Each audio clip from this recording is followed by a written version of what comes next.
Hello and welcome to Healthy Living, brought to you by St. Tammany Parish Hospital. I'm today's host, Melissa Hodgson, and I have two guests with me today talking about heart health. First, we'll talk with Dr. Paul Stahls, a special kind of cardiologist called an electrophysiologist. Dr. Stahls, welcome to the program. We're glad to have you here today. Thank you for having me. So as we're focused on heart health this month, can you tell us a little bit about the kind of cardiology that you practice and what's different about that? I treat the arrhythmias of the heart primarily, and so not only do I specialize in the medical management, but also the device management, so pacemakers and defibrillators, and provide the ability to go inside of the heart and ablate bad wires or change how the electricity is moving through the inside of the heart by modifying the tissue. Okay, and those kinds of procedures are not the first course of action for someone who's experiencing some heart trouble. We can start with making some healthy lifestyle choices, but then once we get to the point of needing a specialist intervention, we might be coming to see you for something, maybe arrhythmia or atrial fibrillation. Can you talk a little bit about that? Sure. Atrial fibrillation is the most common arrhythmia of the adult human in the world. Its issue is not only that it'll make half to slightly over half of the people that have it feel bad when they have it, but it puts all of the people who have that arrhythmia at risk for stroke, increased more than the general population.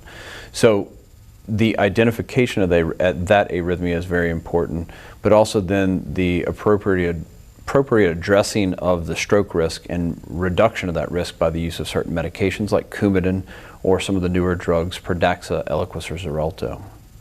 Okay, and so when someone comes to see you, you first encounter a patient often in the hospital as opposed to in the office. I think I'd call it probably 50-50. I think a lot of the cardiologists in town now understand the importance of what I do, and I'm seeing a lot more patients in the clinic as a referral from other cardiologists, but also the internal medicine doctors and family practice physicians as well. So understanding and appropriately addressing atrial fibrillation as a clinician and the importance of what I can offer, I think it is a very important element of patients' care, because again, addressing the stroke risk and the reduction of that stroke risk, but also talking about ablation and what we can do to get rid of the atrial fibrillation and hopefully remove the need for those stroke prophylaxing drugs and antiarrhythmic medicines that people don't often tolerate very well.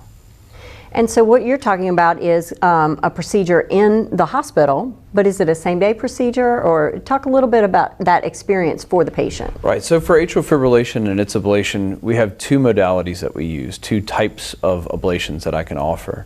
One is where I point by point burn single small lesions to create a line of scar around the pulmonary veins that plug into the back of the left atrium of the heart, where atrial fibrillation tends to come from. The other is a newer technique developed just in the last 5 or 6 years called the cryoballoon, and that's where a balloon seats at the opening of that vein and freezes from within it to create a circumferential lesion, or a lesion that surrounds the vein, so that it creates that line of scar within minutes.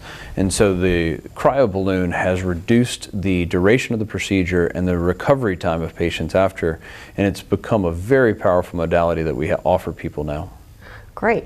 And that's where the patient will come to St. Tammany Parish Hospital, and that's done in the cardiac cath lab. In the cath lab, and you did ask same day or do you go home the next morning? Yes, it's as I said, a 1.5 hour, 2 hour long procedure. You spend one night in the hospital and you're home the next day, and it's all in the hospital. You're under general anesthesia so that you're very still, because I'm working within a chamber about the size of a tennis ball. Wow. So I need a very still body while the heart continues to beat, and I work within it. So it does require general anesthesia, but as I said, you're home the next day. Wonderful. And we keep talking about some of the things that you're correcting that are going wrong, if you will, in the heart. But if you can, let's take a step back and talk a little bit about those chambers and what's going on, why it is that you wind up in that back chamber. Sure. So the reason that age is the primary risk factor is because our bodies change in time. And if you look at the back of your hand, it doesn't look like it did 20 years ago, and nor does your heart. So the left atrium is just on the back side of that big pumping chamber, the left ventricle. So there's very high pressure. In fact, that's where the blood is the highest pressure in the heart. And we measure blood pressure all the time, and people think of that number. Well, that pressure is generated from the pumping action of that heart. So if you're the chamber just on the back side of it, you're going to have a relationship pressure-wise with that chamber. And over time, things that affect pressure in the body affect pressure in the left atrium and result in that change or scarring that atrial fibrillation comes from. Those kind of risk factors would be sleep apnea, obesity, hypertension, and valve disease, which is also something that is a major contributor to this. Okay. Well, let's start with sleep apnea then. Talk a little bit about how that affects heart health. One of the most common things that people think about when they think about heart health or their cardiologist is how much they're going to get fussed at for not exercising as much as they should have. Well, exercising the heart, step back, you're talking about a muscle that continuously beats from the second you're, really, not the second, pardon me, 8 weeks in your mama's belly. So as a fetus, your heart is beating, and when it stops beating, we stop being. So you're talking about a muscle that will continuously beat your whole life. So that muscle needs to be appropriately exercised, which is why we always talk about exercise, but also it needs to be appropriately rested. And that's where sleep comes in. And sleep apnea is essentially like being suffocated intermittently while you sleep. And you have a large surge of adrenaline when that occurs. And that adrenaline creates hemodynamic changes. Your blood pressure goes up, heart rate goes up, and those brain waves that were nice and slow and undulous while you were resting and asleep go back to the frenetic awake subconscious phase. And so you end up feeling overall not rested, and the heart is not rested. So that lack of appropriate rest is what contributes to the cardiovascular sequela of sleep apnea. Okay. And then sleep apnea is one, but you also mentioned some others, hypertension, and we can talk a little bit about what smoking does from a heart health perspective. Yeah, so when we train, we are trained in cardiovascular diseases. We are not, our fellowship is not in cardiology, as most folks would think. It's in cardiovascular diseases, and that's a very important term. And smoking is an insult that creates inflammation. Inflammation is a root cause of a lot of different disease processes, and those inflammatory changes affect the vascular space in the blood vessels, not only of the heart, but of the entire body. And so we see people suffer from vascular disease from smoking every day. Every day. It's a terrible insult to your vascular system.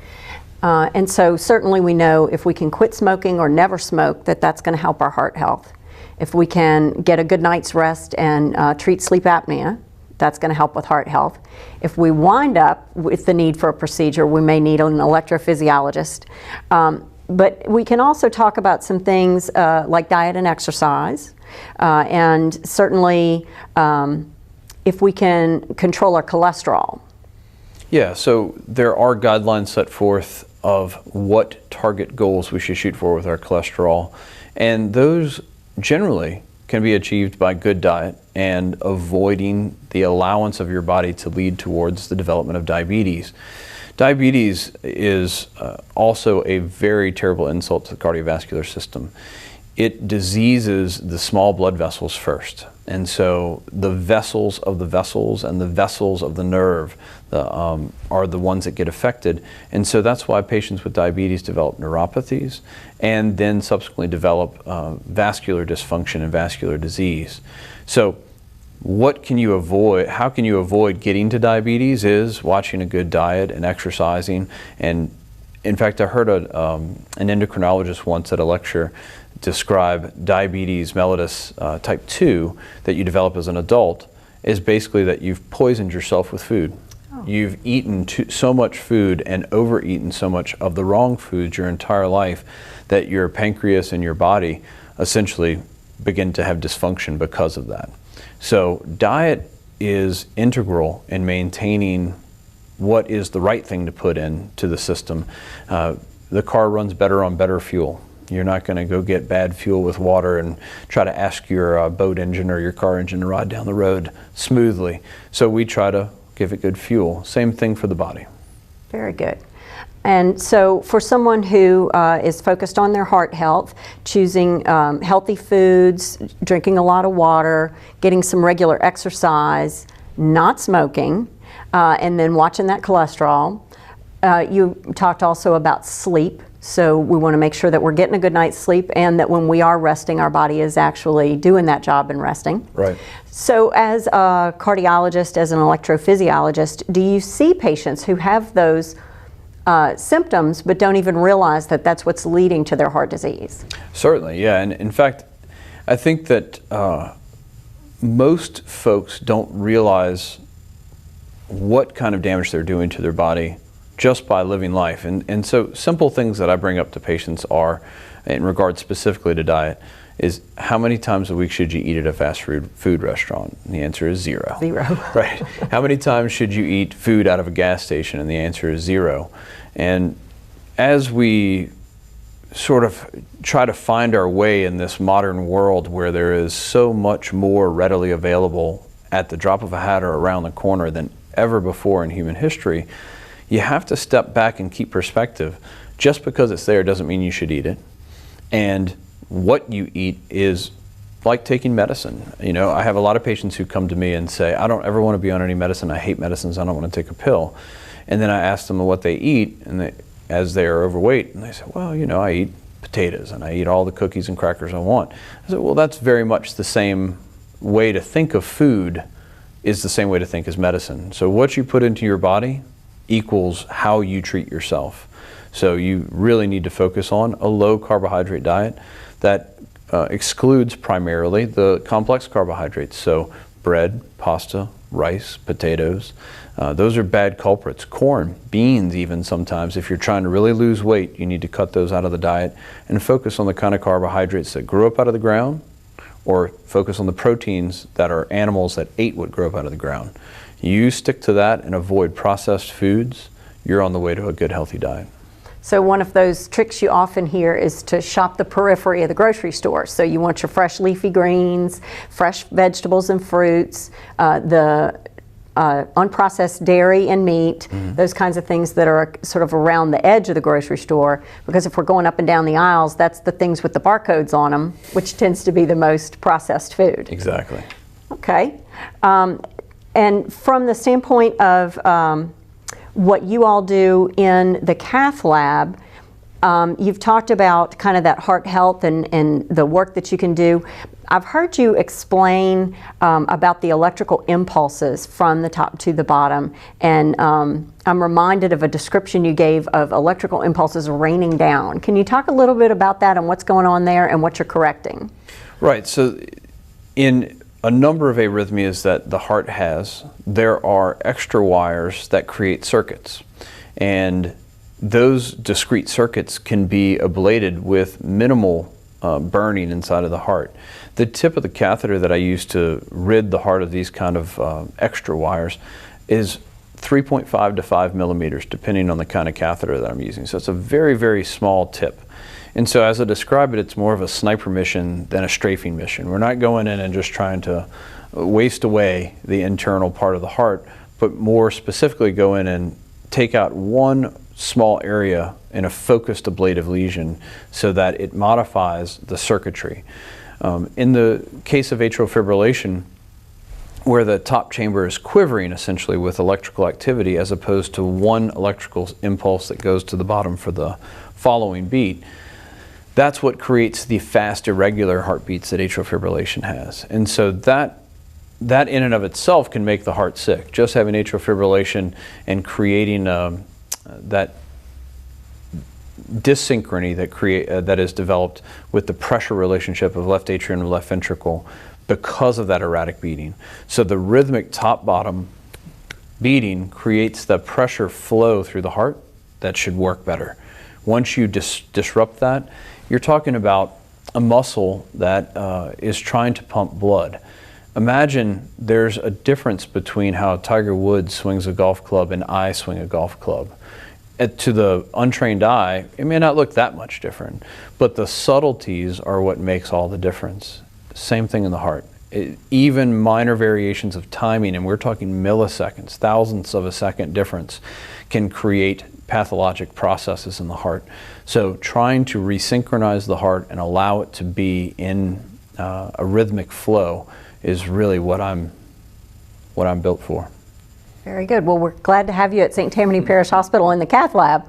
One topic we didn't talk about is a term that folks are familiar with, angina. Can you use a little bit of explanation for our viewers about what that is or what to be concerned about there? So angina or angina is a description of chest discomfort. And in fact, if you flash back to the 1960s and 70s, people would have angina, they would give them nitroglycerin or some other medicines, and that was about it we had to offer until you had a heart attack and needed a bypass. As time has developed in the 90s and into the early 2000s, the technology of stents has come into play, and our ability to, from the intravascular space, without opening the chest and doing a bypass, we can go in through the arteries or the veins and open those in a number of different ways with balloons and subsequent stents, which are really engineered support structures. So angina is a result, generally speaking, of lack of blood flow or lack of delivery of oxygen to part of the heart tissue. And so just like you may have had in your life a Charlie horse from running or exercising, you got dehydrated. Well, that dehydration led to lack of oxygen delivery to that muscle. The muscle got angry. That's what angina is. Angina is a Charlie horse in your heart, basically. And so if you have angina, you need to find me or someone like me to talk to about it, because that is not normal. If you have severe disease, though, sometimes people have to live with angina, and there's nothing that we can do to fix that. So ways to avoid that are all the ways that we've talked about this morning. Right. Diet, exercise, don't smoke, get a good night's sleep, take care of yourself. That's right. And I think good, clean water, love, and enjoying life also contribute to that. Very good. Dr. Stahls, we really appreciate you coming to talk with us about heart health and about what you do as an electrophysiologist. You can learn more about cardiac rehab at stph.org, or you can call the cardiac rehab for information at 898-3750. Thanks so much for joining us on Healthy Living. I'm Melissa Hodgson, your host, and this is brought to you by St. Tammany Parish Hospital.